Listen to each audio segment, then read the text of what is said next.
Alhamdulillah. Alhamdulillah. Alhamdulillah nahmaduhu wa nasta'inuhu wa nastaghfiruhu wa natawakkalu alayhi wa na'udzu billahi min shururi anfusina wa min sayyiati a'malina. Man yahdihillahu fala mudilla lahu wa man yudlil fala hadiya lahu. Asyhadu an la ilaha illallah wa asyhadu anna Muhammadan abduhu wa rasuluh sallallahu alaihi wasallam tasliman katsiran amma ba'd. فقال الله تعالى في القرآن العظيم ومن أحسن قولا ممن دعا إلى الله وعمل صالحا وقال إنني من المسلمين. وقال الله تعالى في القرآن العظيم ولو أن أهل القرى آمنوا واتقوا لفتحنا عليهم بركات من السماء والأرض. صدق الله العلي العظيم.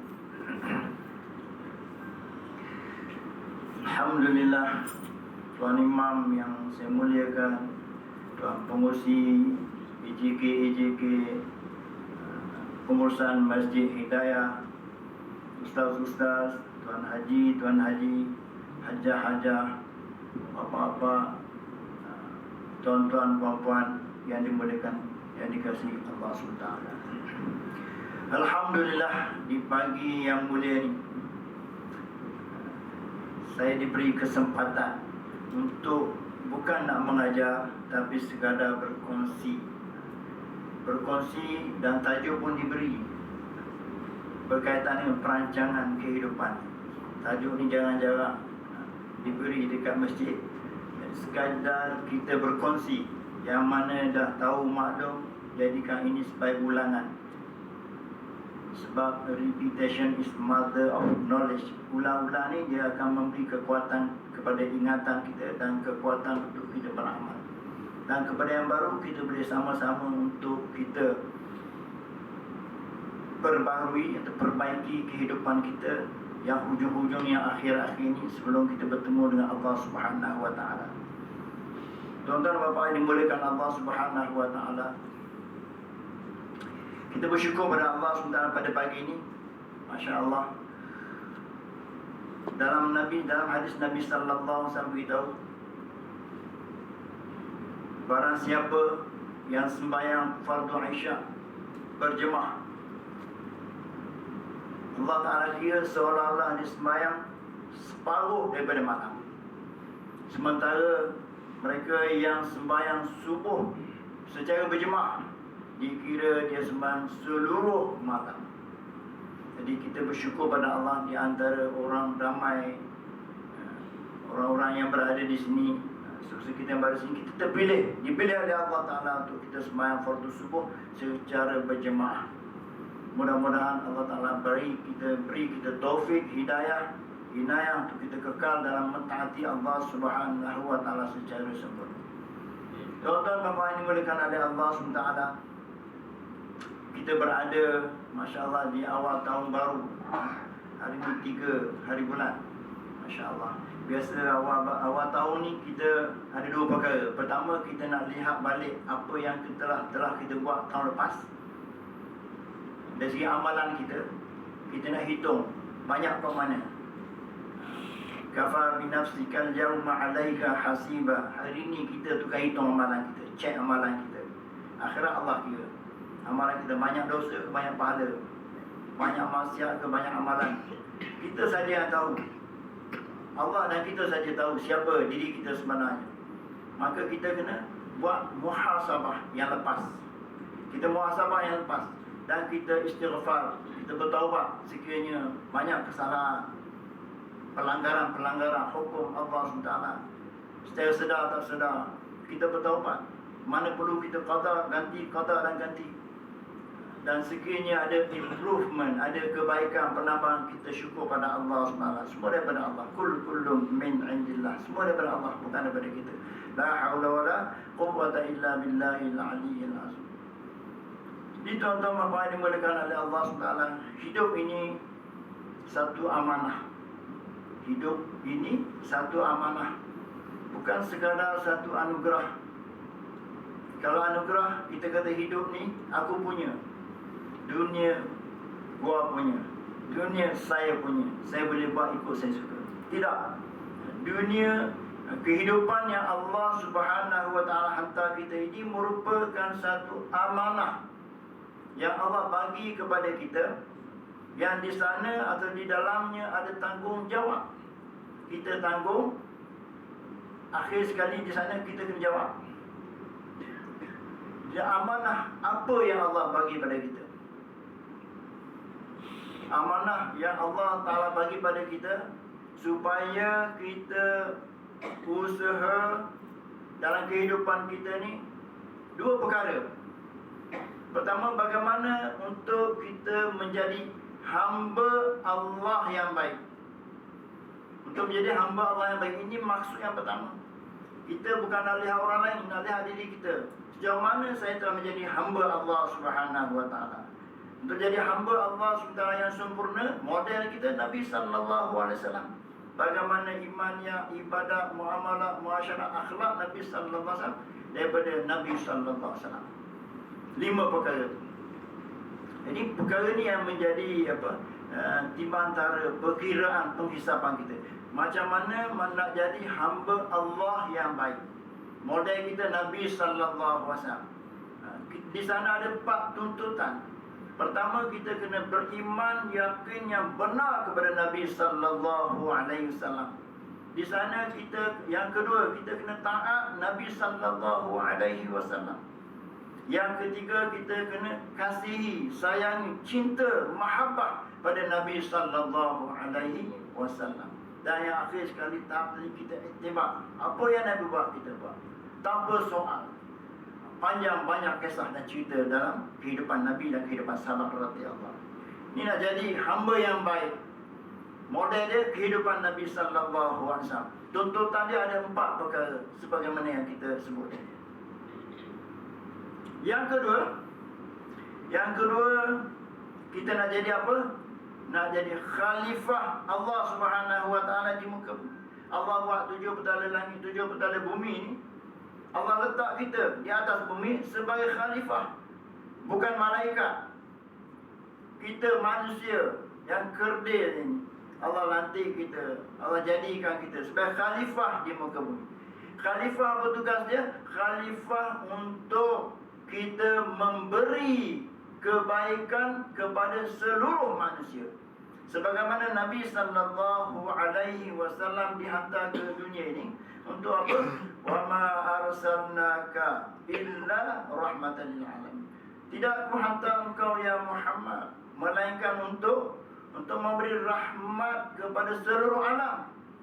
Manusia, jin, binatang, tumbuh-tumbuhan, alam sekitar, apa-apa saja. Dan alam ini merangkumi kehidupan akhirat. Mana kedatangan Nabi sallallahu alaihi wasallam untuk memberi rahmat kepada kehidupan manusia di dunia, di kubur, di mahsyar dan di akhirat. Betapa tidak bila berlaku kiamat nanti, Nabi sallallahu alaihi wasallam di antara orang pertama yang dibangkit. Nabi dibangkit bukan Nabi fikir nak masuk syurga. Nabi fikir ummati, bagaimana umatku? Di mana umatku? Sayangnya Nabi sallallahu alaihi wasallam kepada kita, walaupun Nabi tak kenal kita, kita belum lahir lagi, tapi Nabi dah fikir, risau, bimbang, menangis tentang kita. Ini Nabi sallallahu alaihi wasallam. Rahmat Nabi sallallahu alaihi wasallam. Dia tunggu Nabi dan melepasi titian sirat. Nabi duduk di sebelah sana sementara nak menunggu syurga, masuk syurga. Nabi membelakangi syurga. Nabi melihat seorang demi seorang umatnya meniti titian sirat supaya terlepas sekali jatuh. Nabi sallallahu alaihi wasallam akan guna syafaat untuk memberi syafaat kepada yang layak. Sayangnya Nabi kepada kita. Betapa rahmat Nabi sallallahu alaihi wasallam. Selepas habis semua, barulah Nabi akan mengatur saf-saf untuk masuk ke syurga. Dalam hadis kata ulama, Nabi akan atur saf-saf untuk masuk ke syurga. Panjang cerita. Tuan-tuan yang dimuliakan oleh Allah SWT, apa maksud amanah yang Allah bagi pada kita? 2 perkara. Pertama, untuk jadi hamba Allah yang baik. Contoh dia, kehidupan Nabi sallallahu alaihi wasallam.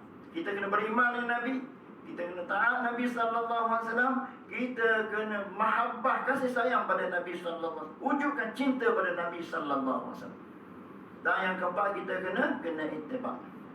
pada Nabi sallallahu alaihi wasallam. Yang kedua, kita nak jadi khalifah Allah. Khalifah Allah SWT di sini untuk memberi kebaikan kepada seluruh manusia, muslim, non-muslim, seluruh jin-jin, seluruh binatang-binatang, haiwan-haiwan, tumbuh-tumbuhan, beri kebaikan. Bagaimana maksud kedatangan Nabi sallallahu alaihi wasallam? Untuk memberi rahmat seluruh. Jadi tuan-tuan yang dimuliakan oleh Allah SWT, untuk laksana amanah ini kita ada tanggungjawab. Kita ada tanggungjawab. Bermakna kita kena usaha pastikan kita punya kehidupan kita ni terpandu dan dikawal. Kehidupan ni macam kita pegang steering kereta. Pegang steering kereta ni, kita boleh ke kiri ke kanan, kita kontrol kereta kita. Dalam kehidupan ni kita kontrol kehidupan kita. Jangan bagi orang lain yang kontrol kehidupan kita. Remote control tu kita pegang. Kita yang nak pilih channel mana, bukan orang lain yang pegang. Jadi begitu juga untuk mengawal kehidupan kita, untuk membantu kehidupan kita, membetulkan kehidupan kita, arah hidup kita, maka kita kena pegang steering kehidupan kita. Kita kena pegang steering kehidupan kita. Yang ni kita kena usaha untuk merancang kehidupan kita. Ini cara untuk kawal kehidupan kita. Di sana perlu ada perancangan.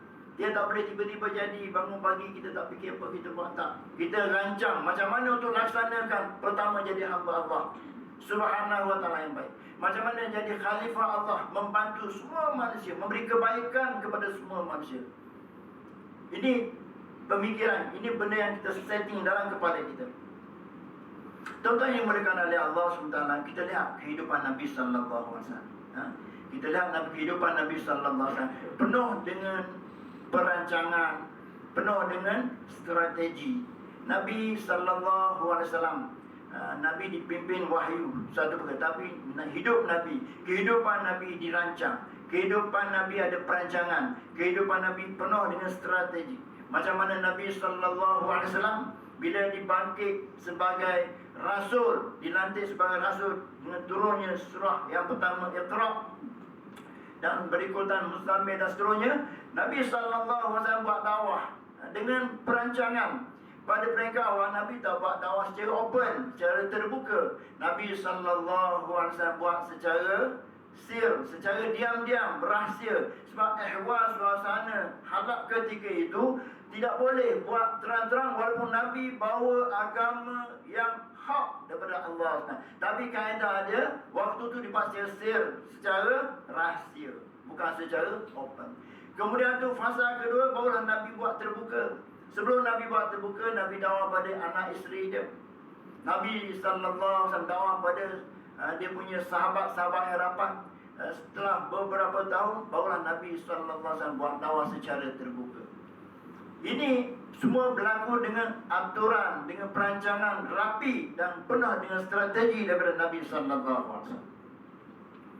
Kita lihat lebih jauh lagi, bila Nabi sallallahu alaihi wasallam nak buat hijrah, nak melakukan penghijrah daripada Mekah ke Madinah. Macam mana Nabi sallallahu alaihi wasallam? Nabi merancang, bukan tiba-tiba nak hijrah. Nabi bukan lari.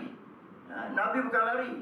Nabi bukan lari, tapi Nabi sallallahu alaihi wasallam sedang mengatur langkah-langkah apa yang dirancang penuh dengan strategi untuk menyebarkan agama Allah Subhanahu wa taala.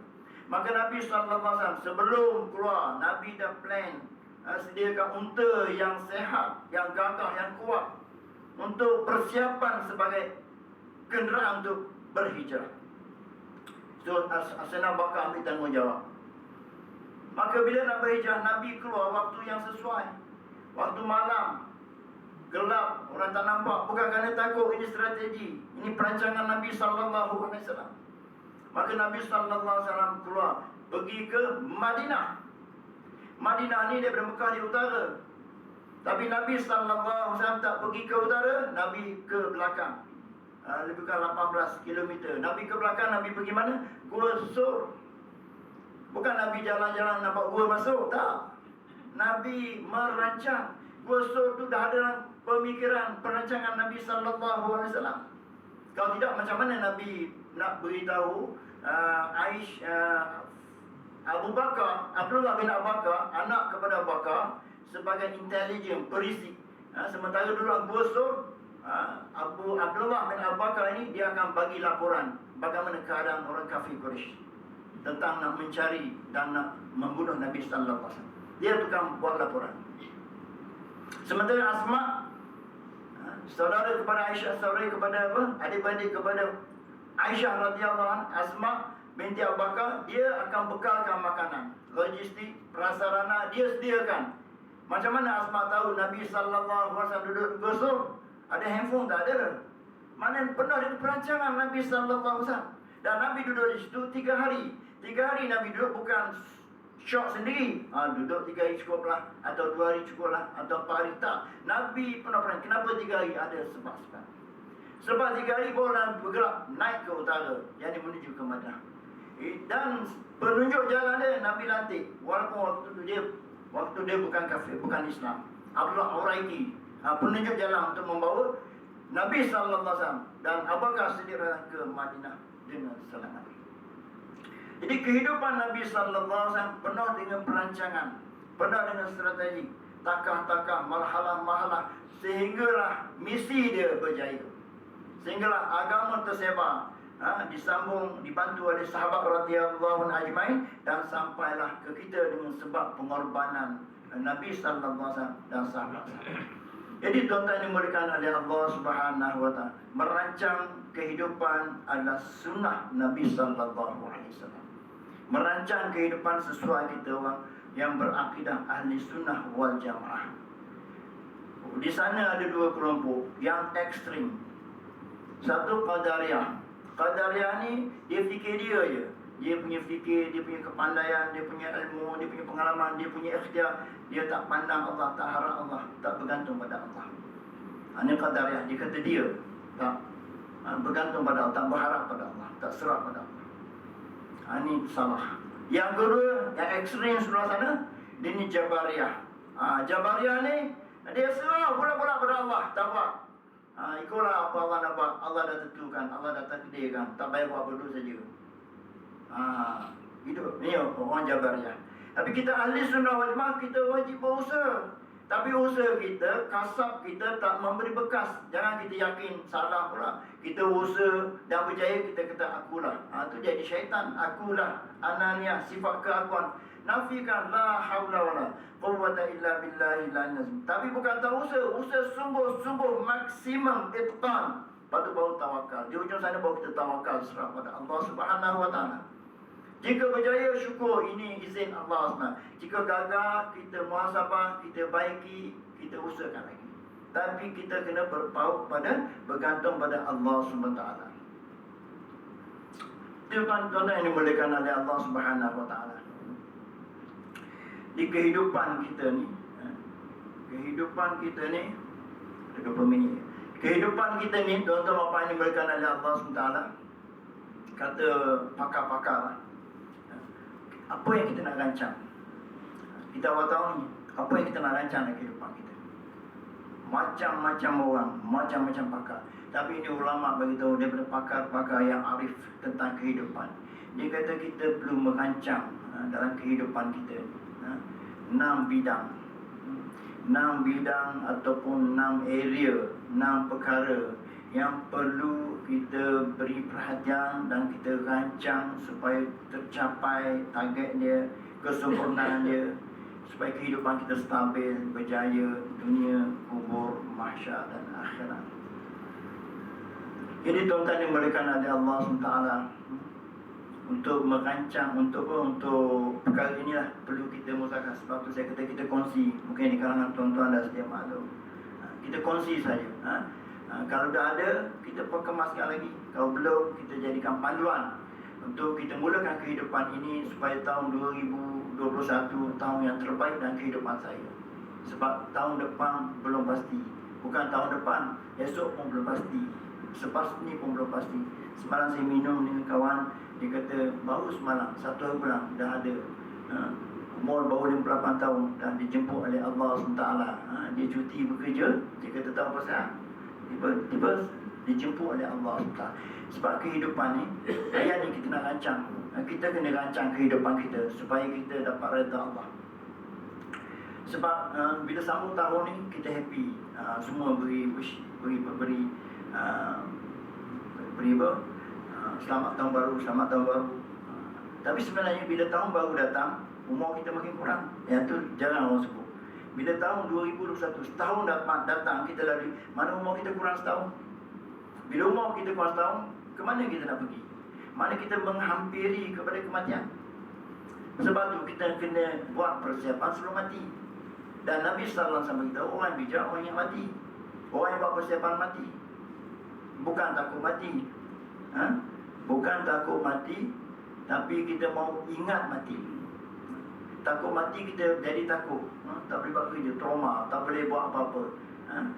Tapi ingat mati ni, kita lebih agresif, kita lebih rajin, kita lebih laju, kita lebih cepat untuk menyelesaikan segala urusan kita, baik dengan Allah Ta'ala ataupun dengan manusia. Jadi kita kena apa? Kita kena rancang kehidupan kita. Kita kena rancang kehidupan kita. Ini tuan-tuan yang dimuliakan oleh Allah Subhanahu Wa Ta'ala. 6 perkara, 6 bidang yang kita nak rancang ni, pakar-pakar menceritakan kepada kita bahawa dia susun ni bukan ikut turutan kepentingan, tetapi menurut turutan keutamaan pelaksanaan. Takut salah faham, sebab bukan nombor 1 tu penting pada nombor 3, tapi untuk ikut turutan, ikut pelaksanaan, bukan turutan ikut kepentingan. Beberapa kali diulang ni supaya jangan kita confuse. Jadi perkara pertama, kita nak rancang dalam kehidupan kita, perkara pertama yang perlu kita lihat, kesihatan. Bila nak cakap kesihatan, saya bukan layak orangnya, tapi kita kongsi, kita pun selalu sakit. Bukan mana bercakap kesihatan ni kita tak sakit. Sakit tu kita kembali pada Allah. Sakit ni untuk kita, Allah pertama, Allah nak ampun dosa kita. Yang kedua, Allah Ta'ala nak bagi tahu kita supaya kita baiki kehidupan kita, supaya lebih baik, lebih sihat. Pertama, kesihatan. Kedua, ilmu. Yang ketiga, yang kita nak jaga, yang kita nak rancang dalam kehidupan kita, perkara iman dan kerahnya. Yang keempat, kita nak rancang tentang perhubungan sosial, kemanusiaan. Yang kelima tentang career kita, kerjaya kita, profession kita. Dan yang keenam, financial, kewangan kita. Sekarang cerita bila pengurusan kewangan, perancangan kewangan, dia nombor 1. Tapi yang tu nombor 6. Pertama, kesihatan. Kesihatan berkaitan fizikal kita. Bila badan sihat, kita mudah cari ilmu. Ilmu untuk mental kita. Dan iman untuk spiritual kita, hati kita. So 3 komponen ni penting untuk diisi supaya hati kita jernih, pemikiran kita jernih, kita tahu apa yang sepatutnya kita tahu. Dan dengan kesihatan ni bukan sihat untuk sihat, tapi sihat untuk taat perintah Allah, sihat untuk lebih sungguh-sungguh menjadi hamba Allah. Balik pada tadi, menjadi khalifah Allah Subhanahu Wa Ta'ala. 6 perkara ni panjang cerita dia, tapi kita ambil sikit-sikit, kita ambil sedikit-sedikit. 6 perkara ni disusun oleh pakar-pakar, bukan, saya ulang balik, ikut turutan pelaksanaan, bukan ikut turutan keutamaan. Kita bercakap sikit pasal kesihatan, musakarah semua. Kesihatan ni perkara penting. Kita sekarang kita sedang menghadapi pandemik yang kita sedia maklum. Hari-hari orang cakap pasal tu. Tapi ubat-ubatan dia, cara kita nak elak, apa yang boleh, yang mampu, kita jaga kesihatan kita. Kesihatan ni amanah Allah SWT. Penting kita sihat. 2 nikmat yang Allah SWT bagi manusia selalu terlupa. Apa dia? Nikmat sihat. Satu lagi nikmat masa lapang. Bila sakit baru tahu nikmatnya sihat. Sebab kita tak rasa, tak pernah sakit, kita tak rasa. Cuba tanya orang sakit, lepas tu dia sembuh. Dia sebulan duduk ICU, tiba-tiba hidup, sehat, segar. Macam mana? Dia saja merasai nikmat kesihatan. Jadi sihat ni kena jaga, kena rancang macam mana untuk kita sihat, lebih sihat. Untuk sihat ni ada beberapa tip lah. Pertama, kita jaga makan yang halal dan tayyib. Halal dan tayyib. Makan halal, jangan masuk benda haram dalam diri kita, dalam perut kita, dalam hati. Bila masuk benda haram dalam badan kita, maka badan kita yang tumbuh daripada makanan haram, neraka lebih aula untuk. Jadi kita nak makan masuk mulut kita, satu sumber duit yang beli makanan, satu duit dah halal, tapi makanan tu kena halal. Makanan kena halal, kena cek, kena tahu, ambil tahu. Jangan tak apalah, dia dah tak halal, halal, haram. Apa? Halal. Arwah semai kamu datang haram. Tak tahu halal haram. Halal. Jadi tuan-tuan yang dimuliakan oleh Allah SWT, sekarang ni Masya Allah isu daging macam-macam. Kalau kita cakap isu semasa ni banyak. Tapi mana kata kita pergi pada prinsip, back to basic. Kita jaga makanan kita. Nasihat jaga makanan. Makanan yang halal dan taib. Satu halal, satu baik. Apa yang sesuai untuk diri kita, kita tahu. Jumpa kita punya doktor ke ataupun orang yang mahir dalam bidang, tanya apa yang sesuai untuk saya supaya sihat. Untuk apa saya sihat? Supaya saya dapat taat perintah Allah, mudah untuk laksanakan perintah Allah, mudah untuk kita mencari ilmu, mudah untuk kita membantu orang lain, mudah untuk kita sebarkan agama, mudah untuk kita buat kebaikan. So kesihatan ni pertama jaga makan. Yang kedua kita jaga kita punya rehat kita. Allah Ta'ala bagi kita manusia ni, kita ada kekuatan, kita ada kelemahan. Jadi perlu rehat. Rehat yang paling baik ikut keperluan kita, macam-macam kajian. Yang penting cukup supaya badan kita bertenaga, sihat untuk mentaati Allah SWT. Dan yang antara yang disuruh supaya kita tidur qailullah. Qailullah ni ada kata sebelum zuhur atau selepas zuhur. Dengan tidur qailullah kita mudah bangun malam. Orang yang bangun malam dia biasa tidur qailullah. Dan qailullah ni walaupun tidur sekejap, dia memberi kerehatan kepada minda kita, kepada badan kita, untuk mudah kita bangun malam. Dan kesihatan juga kita kena lihat kita punya riadah kita. Kalau ikut doktor-doktor orang yang jaga kesihatan betul, dia ada 30 minit 3 kali seminggu. Itu formula dia, boleh pakai dan boleh tak pakai. Yang penting kita ada riadah supaya badan kita ni perlu riadah, latihan supaya kita sihat. Paling kurang kalau kita ni dah 60 ke atas, 50 ke atas, kita paling kurang kita bergerak, kita berjalan. Tapi orang muda-muda tu, Nabi SAW ajar, ajarlah anak kamu berenang, ajarlah anak kamu berkuda, ajarlah anak kamu memanah. Ini Nabi SAW saran, suruh, galakkan supaya anak-anak kita, yang muda-muda tu, ajar dia dengan senaman macam ni. Dia akan banyak bagi dia punya saksiah dia, bagi keberanian dia, bagi dia punya kepimpinan dia. Banyak sifat-sifat yang akan lahir dengan senaman, dengan riadah-riadah yang disuruh oleh Nabi SAW. Jadi ini pun ada kaitan. Sebab tu sahabat-sahabat radhiyallahu anhum, masya-Allah, semua sihat-sihat. Nabi SAW umur 55 mula perang Badar, sehingga umur 63 tahun Nabi SAW wafat. Nabi sertai 23 peperangan dalam menyebarkan agama pada umur 55 ke 63, bukan 55 ke bawah. 23 kali, average setahun 3 kali Nabi sertai untuk duduk di medan perang, bukan atas dalam kereta, dalam tank, dalam jet dan dalam seumpama tu, tapi di atas kuda atau unta di medan peperangan berbukit, berdebu, terdedah dengan risiko. Macam mana kekuatan fizikal Nabi SAW dan fizikal sahabat radhiyallahu anhu. Ada kesihatan kena jaga. Kesihatan kena jaga. Tapi kadang-kadang cakap pasal kesihatan ni, kita pergi jogging, jumpa tepi-tepi pantai, jumpa pakcik, rajin jogging. Ya, kita jaga kesihatan. Habis sihat tak apa-apa, jogging lagi. Kalau jogging tak sihat, jogging sihat. Dia corner apa situ je. Patut jogging sihat untuk saya tambah ketaatan pada Allah SWT. Dulu saya sembahyang 2 rakaat satu malam, sekarang saya sembahyang 20 rakaat satu malam. Dulu saya buat sedikit-sedikit, saya dapat banyak-banyak.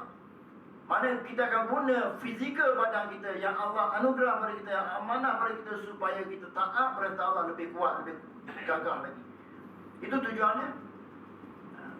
Jadi pertama, jaga makanan yang halal tayyibah. Yang kedua, jaga kita punya tidur rehat kita. Yang ketiga, kita riadah, senaman kita, berala kadar ikut kemampuan kesihatan kita. Kalau tak, dia jadi lemah, lengah, malas. Jadi umat Islam, umat Nabi SAW, dia kena agresif, gagah, berani, ke depan, maju, rajin. Daripada badan yang sihat, bawa otak yang cerdas, datang kecergasan. Kita selalu tak mampu tulis sana sini, tapi untuk di-apply dalam kehidupan kita. Dan yang kedua, yang seterusnya kita jaga kita punya, kalau ada orang amalan dia ada dah masuk kelab kencing manis, kelab 3 sangkai ke berapa sangkai tu, dia jagalah ubatan seperti nasihat doktor. Janganlah kita ubat ni makhluk. Betul lah ubat makhluk, ubat tak boleh beri manfaat dan tak, tapi ikhtiar kita kena ada. Jadi doktor dan nasihat kita ikutlah. Ikut doktor bukan percaya orang tu, percaya yakin dengan Allah, tapi itu ikhtiar.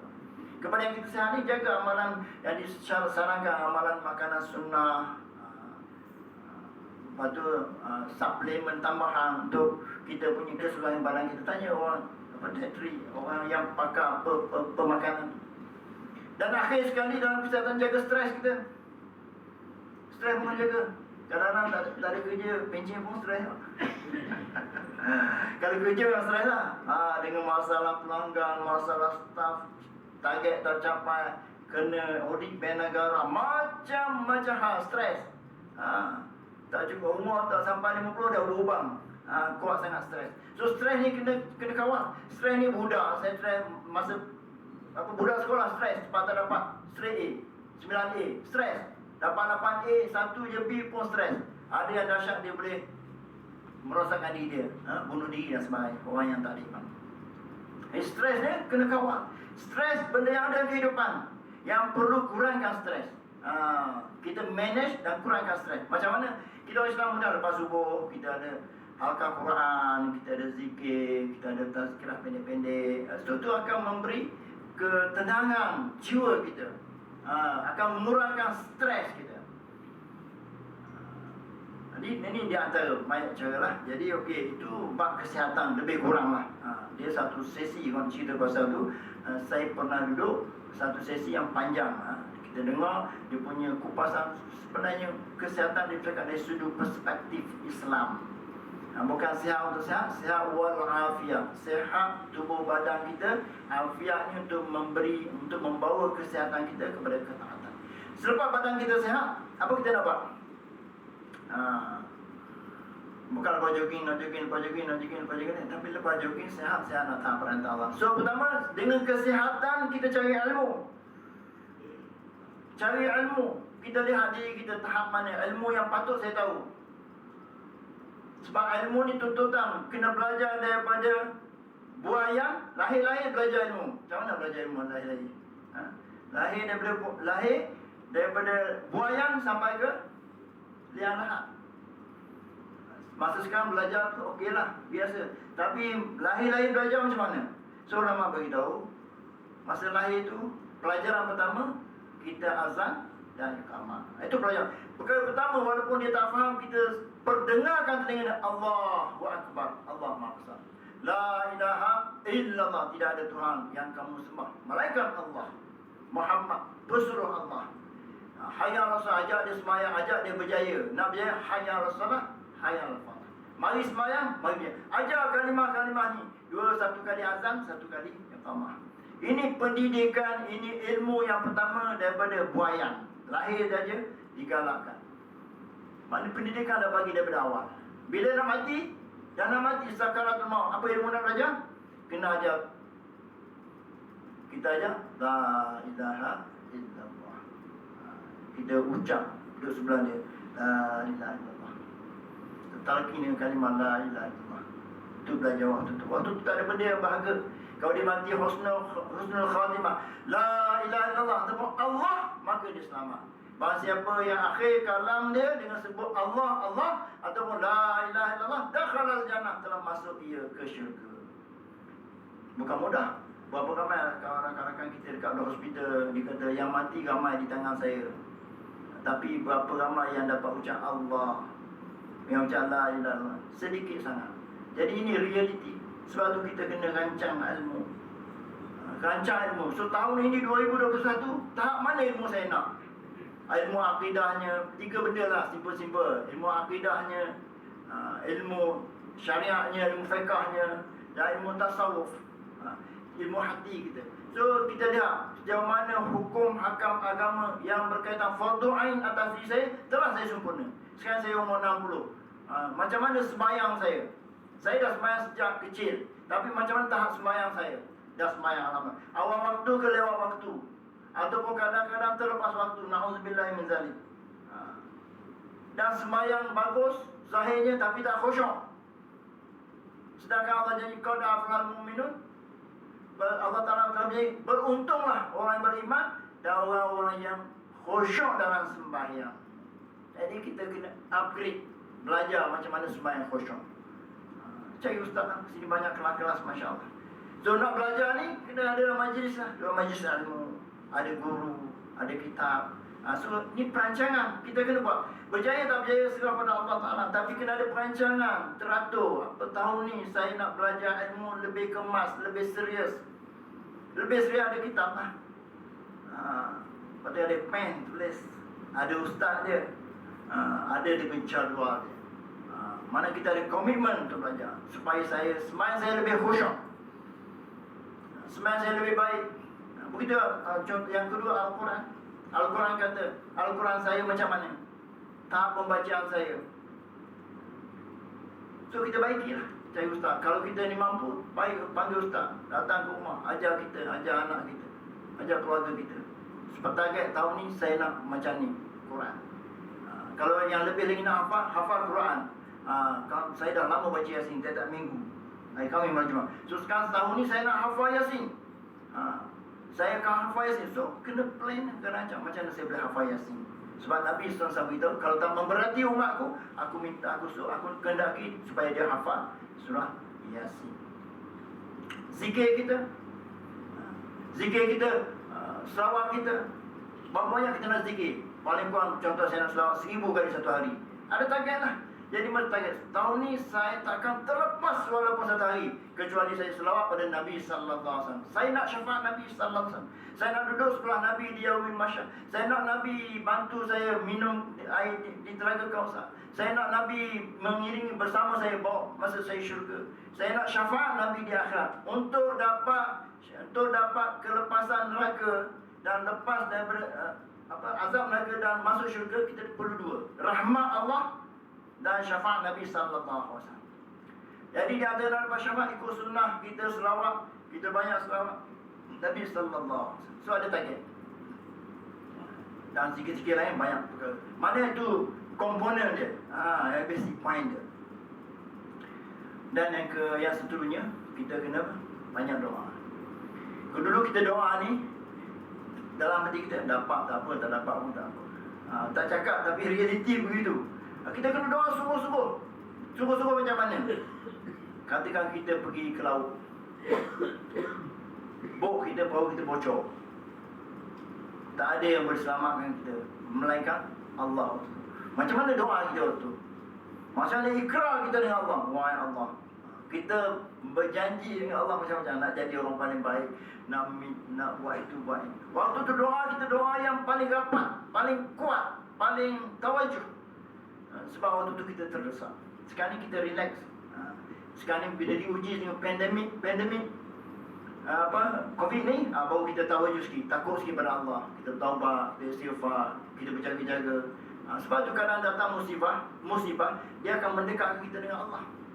Kepada orang mukmin, dia mendekatkan diri pada Allah. Kepada orang kafir, itu azab pada dia. Jadi kita dah positif.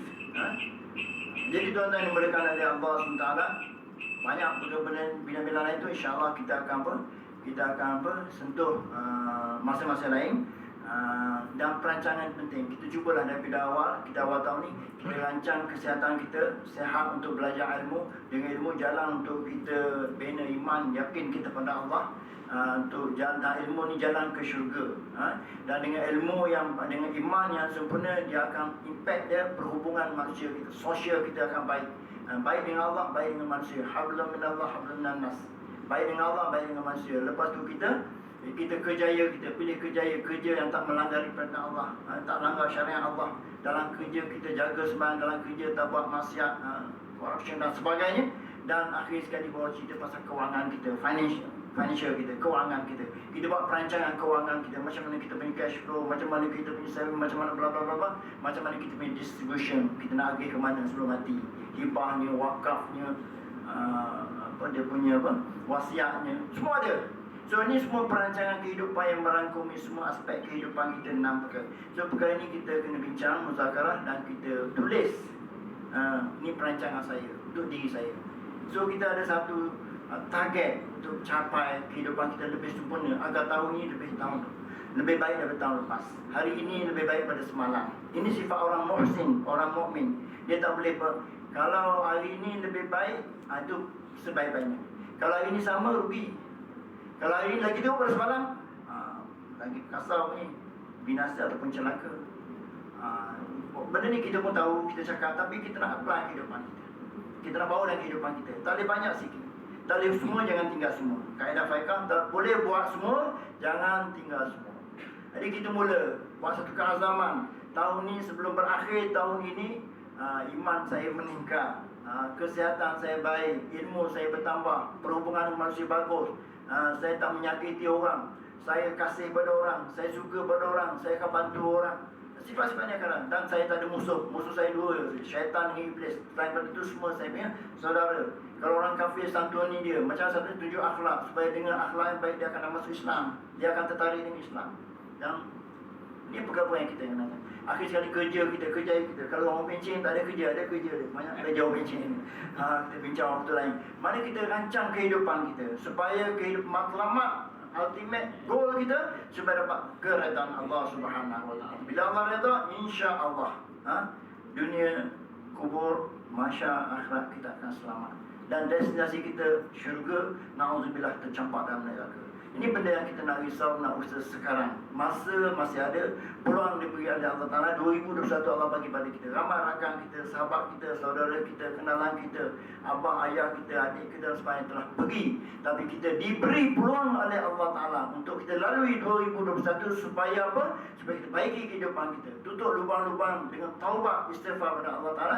Dan kita buat keazaman yang baru untuk jadi umat Nabi Sallallahu Alaihi Wasallam yang amal agama dan sebarkan agama. Boleh insya-Allah. Di sekala itu tazkirah kongsi kita pagi ini, mudah-mudahan Allah Ta'ala memberi taufik dan hidayah untuk kita merancang kehidupan kita mengikut sunnah Nabi Sallallahu Alaihi Wasallam untuk dunia kita, akhirat kita. Mudah-mudahan Allah terima dan Allah beri kekuatan untuk kita laksanakan apa yang kita rancang, insya-Allah. Subhanallah wa bihamdihi, subhanakallahumma wa bihamdika, asyhadu an la ilaha illa anta, astaghfiruka wa atubu ilaik. Assalamualaikum warahmatullahi wabarakatuh.